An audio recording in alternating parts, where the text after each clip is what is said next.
The radio crackled with static before going silent. Commander Sarah Chun pressed her ear against the cold concrete wall of the abandoned warehouse, listening for any sign of movement. Outside, the sound of boots splashing through puddles grew closer. Her team of 8 Navy SEALs had been compromised during what should have been a routine intelligence gathering mission in the war-torn city of Kandahar. Now they were trapped, outnumbered 20-1, with their extraction helicopter shot down and no backup coming. What the enemy didn't know was that Sarah Chun wasn't just any SEAL. She was the first woman to ever complete Hell Week twice, the daughter of a Marine sniper who taught her to shoot before she could properly tie her shoes, and someone who had spent the last 15 years preparing for exactly this moment. When the warehouse doors exploded inward and automatic gunfire erupted around them, when her teammates started falling one by one, when all hope seemed lost and the mission appeared over, Sarah did something that would become legend in special operations circles. She opened fire.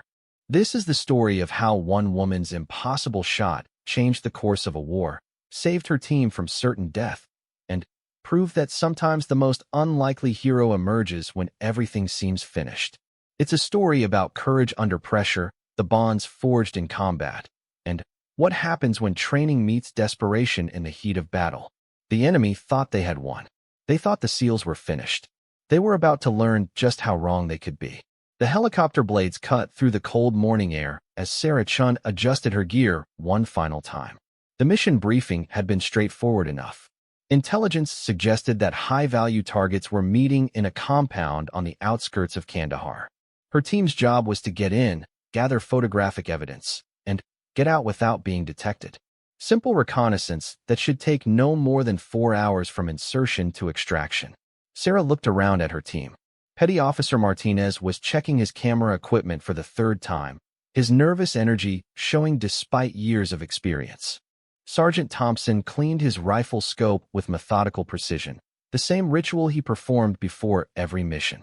The other 6 members of Alpha Team were equally focused, each man preparing in his own way for what lay ahead. As the only woman on the team, Sarah had learned long ago to ignore the occasional sideways glances from other units. She had earned her place through pure determination and skill that spoke louder than any doubts about women in combat roles. Her record was spotless.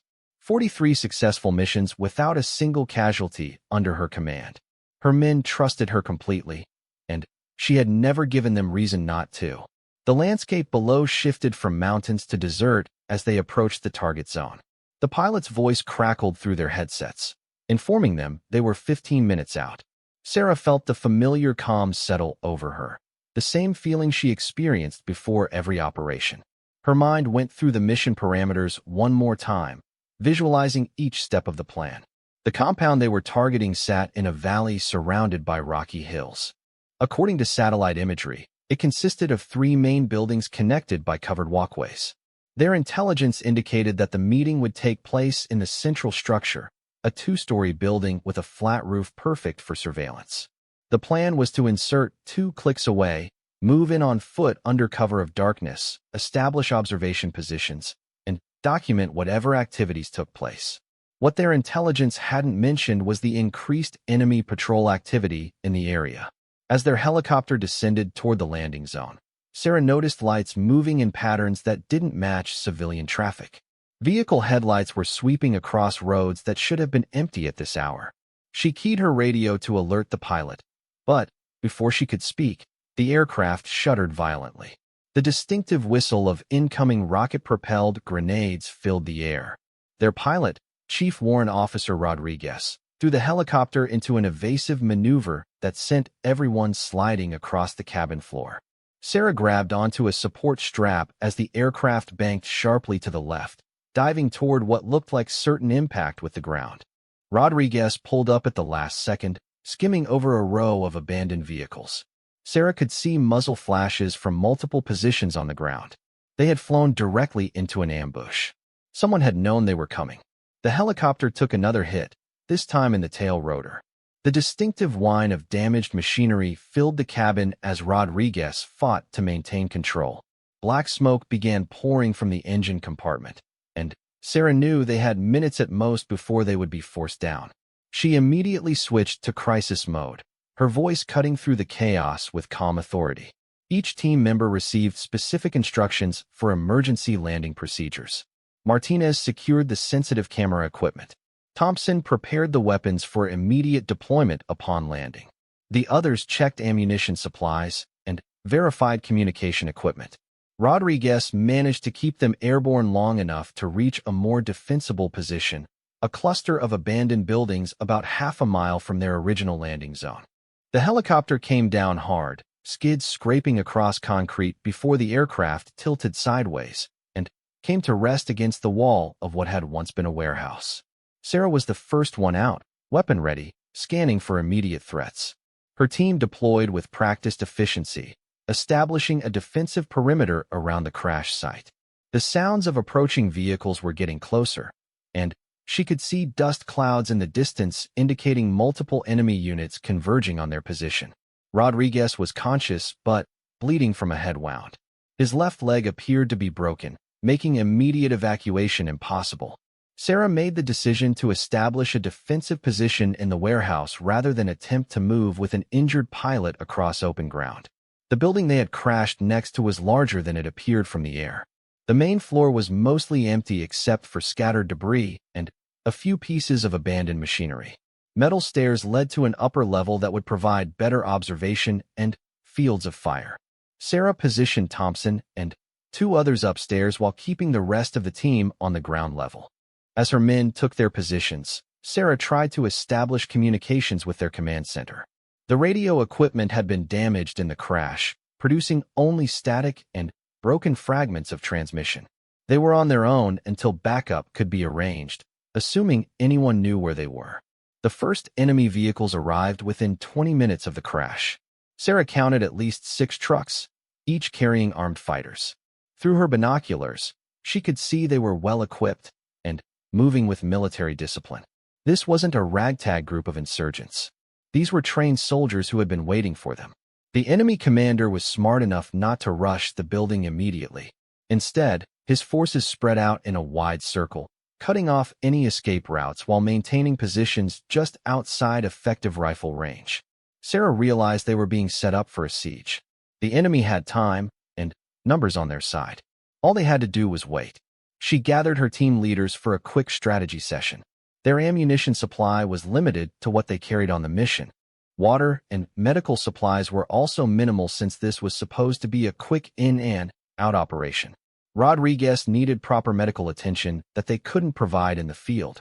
Martinez suggested attempting to break out after dark, but Sarah pointed out that the enemy would expect that move and probably had night vision capabilities. Thompson recommended trying to call in air support, but without reliable communications, coordinating an airstrike would be nearly impossible. As they discussed options, Sarah noticed movement on the surrounding hills. More enemy forces were arriving, including what appeared to be heavy weapons teams. She watched through her scope as crews set up mortars and machine gun positions. The situation was deteriorating rapidly. The first probing attack came just before noon. A small group of fighters moved closer to test their response.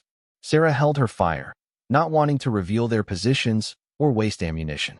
The enemy withdrew after circling the building, apparently satisfied that the Americans were trapped inside. Over the next several hours, the enemy continued to reinforce their positions. Sarah counted at least 40 fighters with more arriving periodically.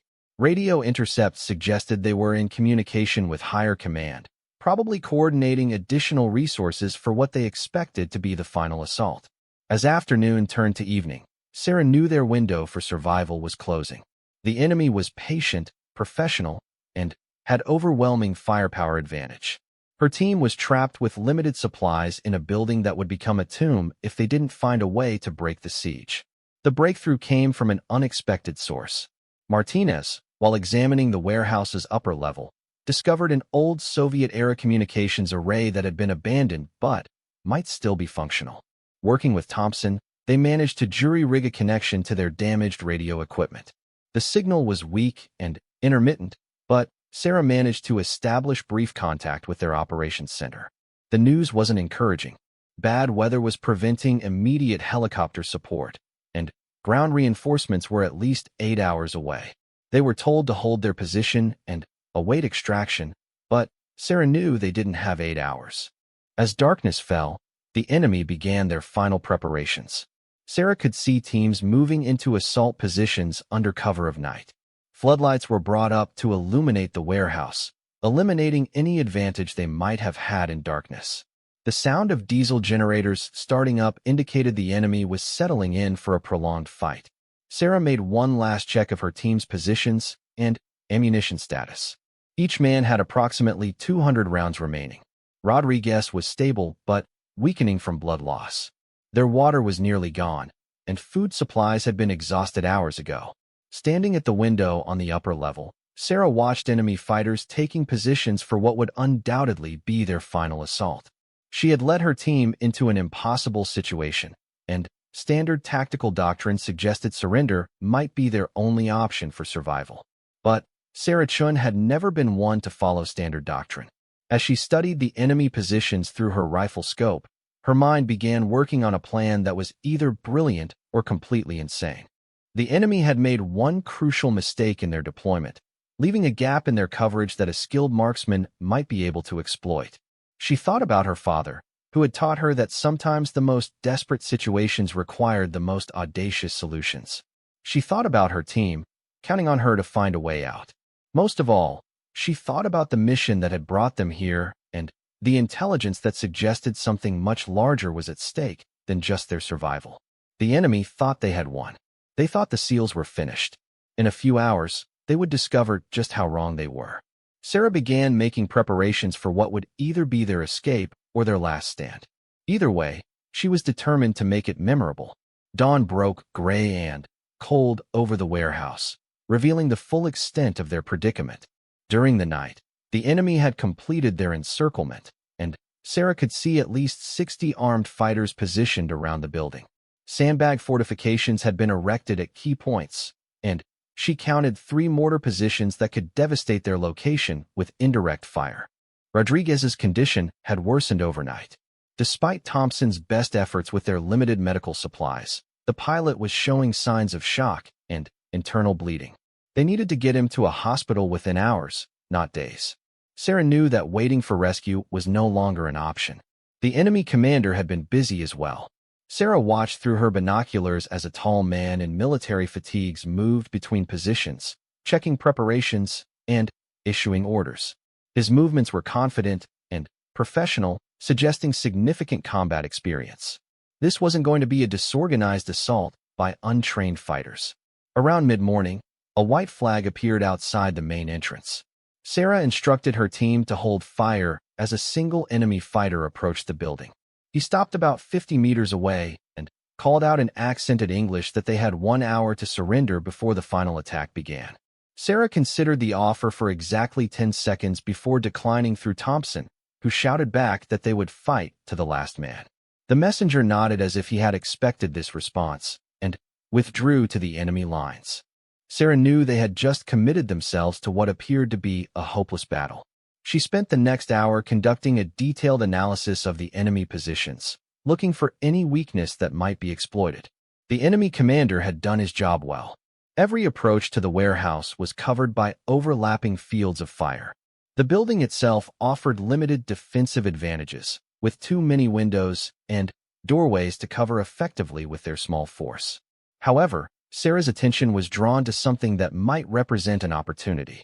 The enemy's heavy weapons positions were concentrated on the north and east sides of the warehouse, where they had good elevation and clear fields of fire. This meant their western approach was relatively lightly defended, relying mainly on a single machine gun position in a fortified building about 400 meters away. More importantly, Sarah had noticed during her overnight observations that the enemy commander seemed to be operating from a command post in that same western building. If that position could be eliminated, it might disrupt their coordination long enough for her team to attempt a breakout. The problem was the distance, and the fact that moving to a position with a clear shot would expose whoever made the attempt to fire from multiple directions. It would be, quite literally, a suicide mission. Sarah began calculating angles and distances, working out the details of what she was starting to think of as Plan Impossible. Martinez approached her position carrying the salvage camera equipment. During the night, he had managed to document the enemy positions and force strength. If they could somehow get this intelligence back to command, it would at least ensure their mission hadn't been completely wasted. He also brought disturbing news from monitoring enemy radio communications. Additional forces were en route to their location, including what appeared to be a specialist unit with heavy weapons and explosives. The enemy wasn't taking any chances.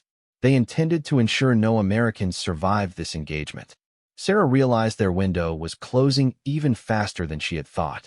The enemy was planning to use overwhelming force to crush any resistance, probably within the next few hours. If her team was going to act, it had to be soon. She called her remaining team members together for what might be their final briefing. Thompson's face was grim as he reported ammunition status. Each man had less than 100 rounds remaining. Rodriguez was drifting in and out of consciousness, and his breathing was becoming increasingly labored. Sarah outlined her plan, such as it was. She would attempt to reach a position where she could take out the enemy command post and the machine gun position covering their western approach. While the enemy dealt with that disruption, the rest of the team would attempt to break out, carrying Rodriguez if possible, and head for the hills where they might be able to evade pursuit until rescue arrived. The silence that followed her explanation was telling. Martinez was the first to speak, pointing out that the plan required someone to cross approximately 200 meters of open ground under enemy observation. Thompson added that even if the command post could be eliminated, the odds of the rest of the team successfully breaking out were minimal at best. Sarah acknowledged their concerns, but pointed out that their alternatives were limited. They could wait for the enemy's final assault and die fighting from fixed positions, or they could attempt to seize the initiative and at least go down swinging. Neither option offered great odds of survival, but at least her plan gave them a chance. What she didn't tell them was that she had already decided she would be the one making the attempt on the command post. Her marksmanship scores were the highest on the team, and she had the best chance of making the shots that mattered. More importantly, as team leader, it was her responsibility to give her men the best possible chance of survival, even if it meant sacrificing herself in the process. As noon approached, enemy activity increased noticeably. Sarah could see fighters moving into assault positions while heavy weapons crews made final preparations. The attack would come soon, probably within the hour. If she was going to act, it had to be now. She made one final check of her equipment. Her rifle was a modified M4 with a high-powered scope, capable of accurate shots at the distances involved if she could find a stable firing position. She had 47 rounds of ammunition remaining, which would have to be enough. Sarah chose the warehouse's loading dock as her exit point. It offered concealment until she could reach a pile of concrete debris about 50 meters away, which would provide cover for the first part of her movement. From there, she would have to cross open ground to reach a position where she could engage the command post. She left Martinez in command with specific instructions for the breakout attempt. If she succeeded in eliminating the command post, they would have perhaps 5 minutes of confusion to make their escape before the enemy reorganized. If she failed, they were to fight from their current positions and make the enemy pay for every meter of the warehouse. Thompson grabbed her arm as she prepared to leave, reminding her that this was supposed to be a reconnaissance mission, not a last stand. Sarah smiled and told him that plans change, sometimes in ways no one expects. She had made peace with what she was about to attempt. The afternoon sun was directly overhead as Sarah slipped out of the warehouse through a window that had been obscured from enemy observation. She moved carefully across the debris-strewn ground, using every piece of cover available to mask her movement.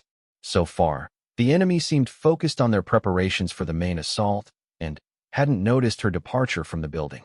Reaching the concrete barrier, Sarah took a moment to study the route ahead. 200 meters of broken ground stretched between her current position and where she needed to be.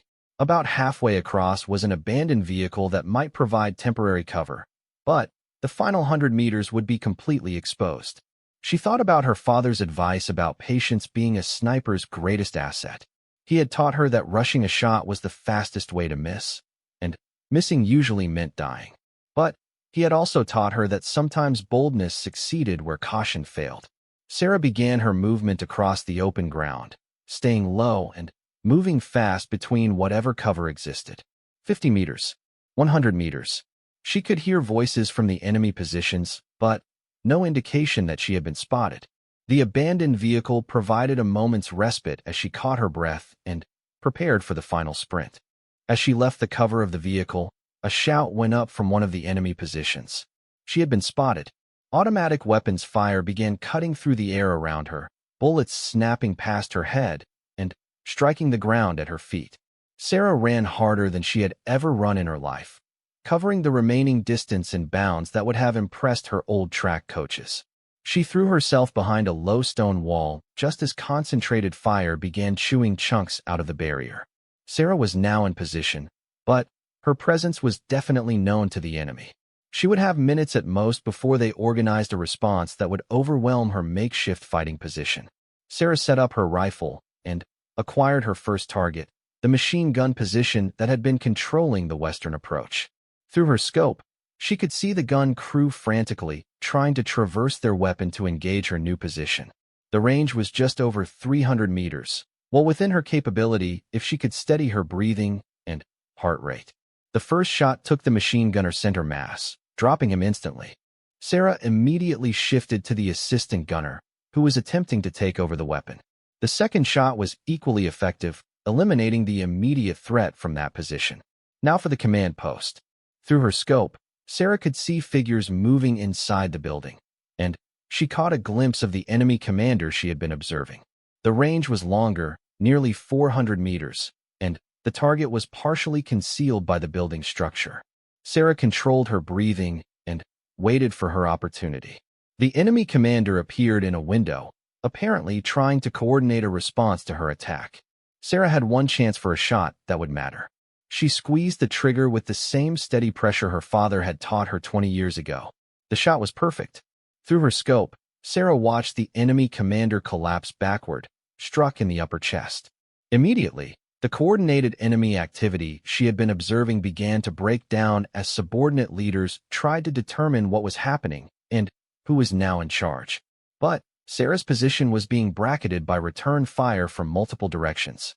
The stone wall that had provided protection was being steadily demolished by concentrated automatic weapons fire. She could hear voices shouting orders as enemy fighters moved to flank her position. She had accomplished her primary objective. The command post was eliminated, and the machine gun position was no longer a factor. Her team should be beginning their breakout attempt about now. Sarah prepared to make her own final stand, determined to hold this position long enough for her men to have a fighting chance at escape. What happened next surprised everyone, including Sarah herself. Instead of the overwhelming assault she expected, the enemy fire began to slacken as confusion spread through their ranks. The loss of their commander and the breakdown in communications was having a more dramatic effect than Sarah had dared hope. She heard the distinctive sound of her team's weapons firing from the warehouse, indicating that the breakout was underway. Through her scope, Sarah could see enemy fighters running between positions, apparently receiving conflicting orders from multiple sources. The carefully coordinated siege was turning into chaos. Sarah realized she might actually have a chance of making it out alive. But first, she had to find a way to disengage from her current position and link up with her team before the enemy reorganized themselves enough to mount an effective pursuit. The sounds of battle were spreading as her team fought their way out of the warehouse. Sarah could hear explosions and see smoke rising from several directions. Whatever was happening, it was bigger than just her small diversionary action. She prepared to move, knowing that the next few minutes would determine whether any of them survived this day. The chaos Sarah had created was spreading faster than she had anticipated, but her position behind the deteriorating stone wall was becoming untenable. Enemy fighters were maneuvering to surround her from 3 directions, and she could hear orders being shouted in multiple languages as various unit leaders tried to take command of the situation. Through her scope, Sarah could see her team's breakout was encountering heavy resistance. Martinez and Thompson were providing covering fire while 2 other team members carried Rodriguez between them, but their progress was slow and they were taking fire from multiple positions. They needed more time, and Sarah was the only one in a position to provide it.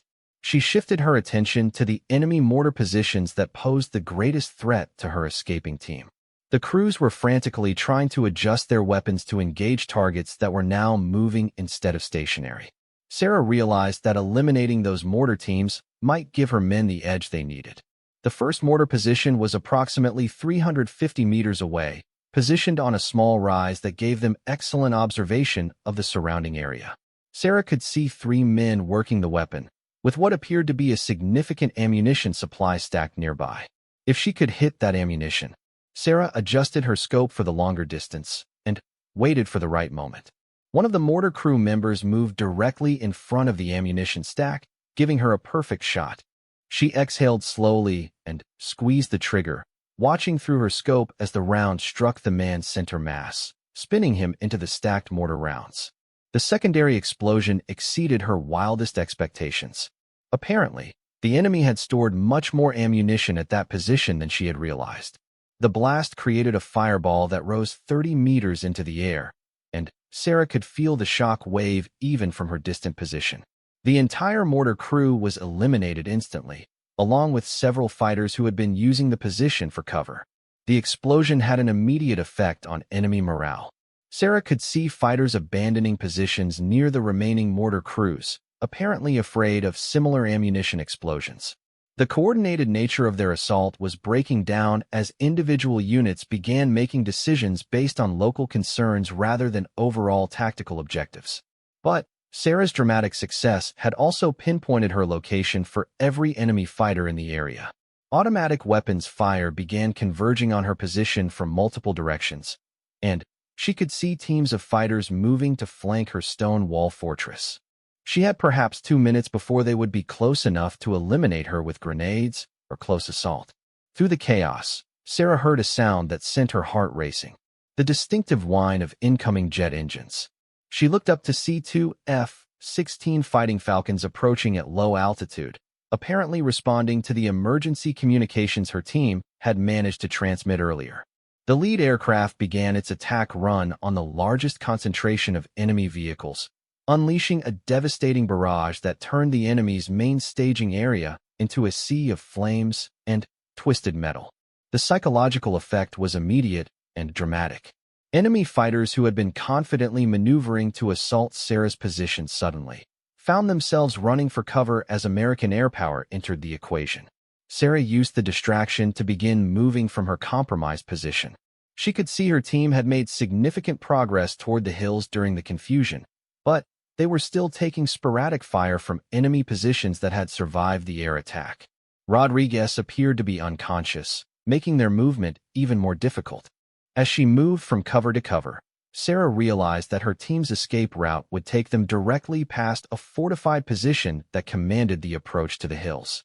Several enemy fighters were still in that position, apparently willing to continue fighting despite the air support. Her team would walk directly into their field of fire unless something was done about it. The position was nearly 500 meters away, at the absolute limit of her rifle's effective range. Worse, the angle was difficult, with the enemy fighters positioned behind substantial cover that protected them from the air attacks, but still allowed them to engage ground targets. Sarah found a stable firing position behind the remnants of a concrete wall and began studying the enemy's strongpoint through her scope. She could see at least 4 fighters with automatic weapons, positioned to create overlapping fields of fire across her team's escape route. The range and angle made precise shots extremely difficult, but she had no choice but to try. Her first shot missed completely, striking the concrete barrier several inches from her intended target. The enemy fighters immediately began returning fire in her direction, forcing Sarah to move to avoid the concentrated response. She found another position about 50 meters away and prepared for her second attempt. This time, Sarah took additional time to account for wind conditions and the extreme range.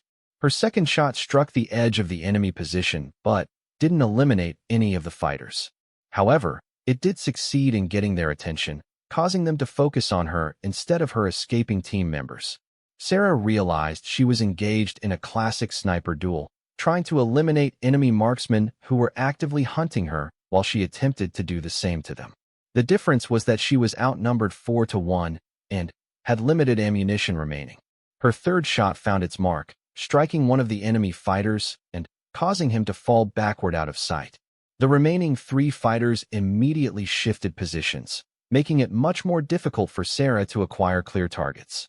She could see muzzle flashes from their new positions, but couldn't get clean shots through the concrete barriers they were using for protection. Sarah heard the sound of her team's weapons getting closer, indicating they were approaching the area she was trying to clear. She had to eliminate the remaining enemy fighters before her team walked into their ambush, but her current position didn't offer the angle she needed for effective shots. Making a decision that would have been considered tactically insane under normal circumstances, Sarah left her cover and began moving to a position that would give her better shots at the enemy strongpoint. This meant crossing open ground under direct observation from the very fighters she was trying to eliminate. Automatic weapons fire immediately began tracking her movement, bullets striking the ground around her feet and snapping past her head with distinctive cracks. Sarah reached a pile of rubble that offered minimal protection and immediately set up her rifle for what might be her final shots. Through her scope, she could see 2 enemy fighters clearly, both positioned to engage her team when they appeared. Sarah had 2 rounds remaining and 2 targets to eliminate. There would be no opportunity for missed shots or follow-up attempts. Her first shot was perfect, striking the enemy fighter in the upper torso and dropping him immediately. Sarah immediately shifted to the second target, who was already moving to a new position after seeing his companion fall. She led the target slightly, accounting for his movement, and squeezed the trigger. The second shot caught the enemy fighter as he dove for cover, spinning him around and sending him tumbling out of sight behind the concrete barriers. Sarah wasn't certain he was eliminated, but he was definitely out of action. The third fighter had apparently decided that discretion was the better part of valor and could be seen running away from his position toward the hills. Sarah heard Thompson's voice calling her name and realized her team had reached the area she had been trying to clear. They had successfully broken out of the warehouse and were now approaching her position. For the first time since the mission began, Sarah allowed herself to hope they might actually survive this ordeal.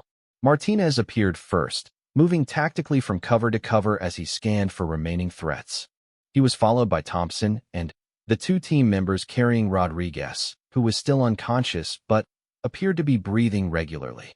The remaining team members provided rear guard security, watching for any pursuit from the warehouse area.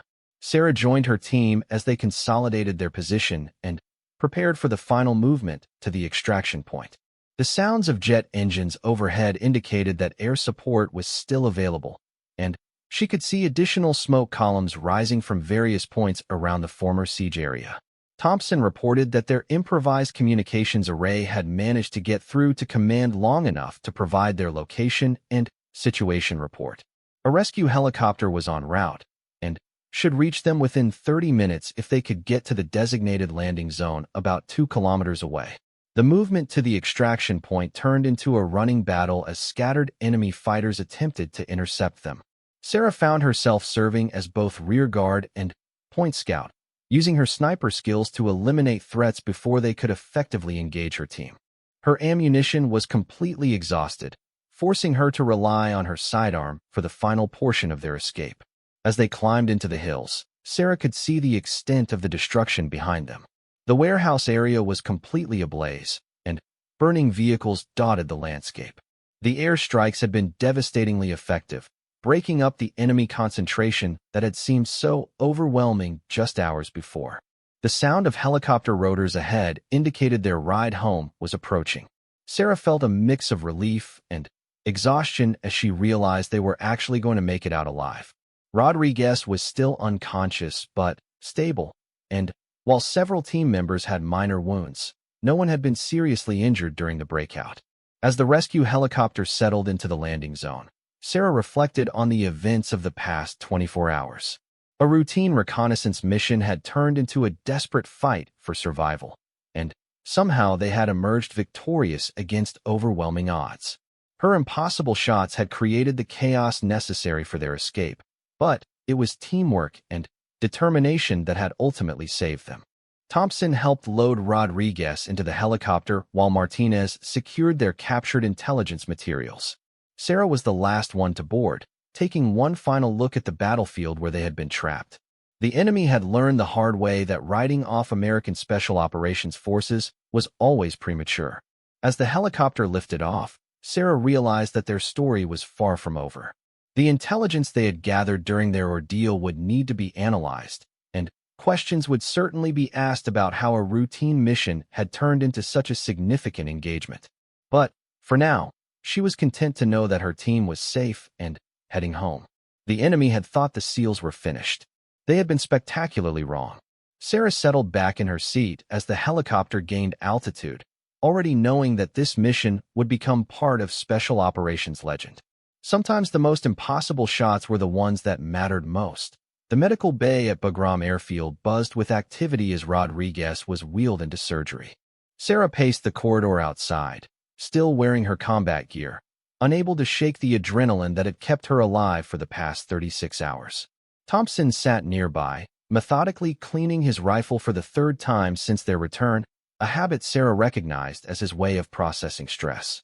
Dr. Lieutenant Colonel Williams emerged from the operating room 3 hours later with news that Rodriguez would make a full recovery. Internal bleeding had been stopped, his broken leg properly set, and, while he would need extensive rehabilitation, he was expected to return to full duty within 6 months. Sarah felt a weight lift from her shoulders that she hadn't even realized she was carrying. Martinez approached with intelligence reports that painted a disturbing picture of what they had stumbled into. The compound they were originally sent to observe had been the location of a major planning conference involving terrorist cell leaders from across the region. Their unexpected presence had triggered a response that revealed the extent of enemy coordination in the area. More troubling was the revelation that their mission had been compromised from the beginning. Communications intercepts suggested that someone with access to operational planning had provided details of their insertion to enemy forces. The ambush that shot down their helicopter had been carefully prepared, indicating advanced knowledge of their route and timing. Colonel Mitchell, their commanding officer, arrived at Bagram that evening to conduct preliminary debriefings. Sarah found herself in the unusual position of explaining how a reconnaissance mission had turned into a major engagement that resulted in over 40 enemy casualties and the destruction of a significant weapons cache. The colonel listened without interruption as Sarah described the events following their helicopter crash. When she reached the part about her decision to attempt the shots that broke up the enemy's siege, he stopped taking notes and gave her his full attention. Her description of the long-range eliminations and the ammunition depot explosion drew raised eyebrows from the intelligence officers who had joined the briefing.